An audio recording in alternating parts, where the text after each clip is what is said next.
મિત્રો, જીવનમાં કંઈક વસ્તુઓ એવી હોય છે કે આપણે એના માટે સપના જોતા હોઈએ, એના માટે મહેનત કરતા હોઈએ અને જ્યારે એ પૂરા થાય ત્યારે લાગે કે હવે બધું સારું છે, પરંતુ ક્યારેક એ સપના જ આપણાથી છીનવાઈ જાય. મેં એને મળ્યા હતા એક સામાન્ય દિવસે. આંખોમાં સપના, દિલમાં નિર્દોષ પ્રેમ.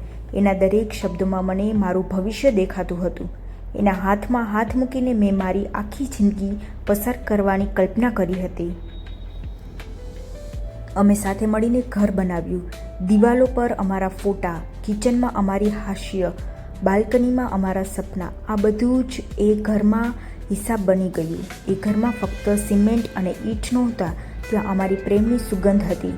પરંતુ એક દિવસ એ ગયો, કંઈક કહ્યા વગર, કંઈક સમજ્યા વગર, બસ ચૂપચાપ એ દરવાજો ખોલીને ચાલ્યો ગયો. હું રાહ જોઈ.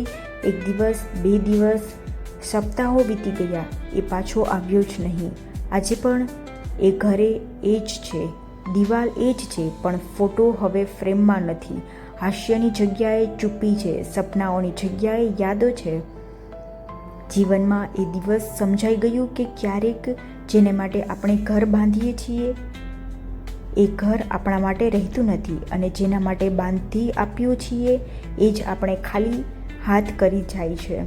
હવે હું એ ઘરમાં રહું છું, પણ એ ઘર નથી, એ ફક્ત 4 દિવાલો છે. અને હું એ જ માણસ છું જેને જીવનનું ઘર ગુમાવ્યું છે. મિત્રો, વાર્તા સારી લાગી હોય તો લાઈક કરો, શેર કરો, ફોલો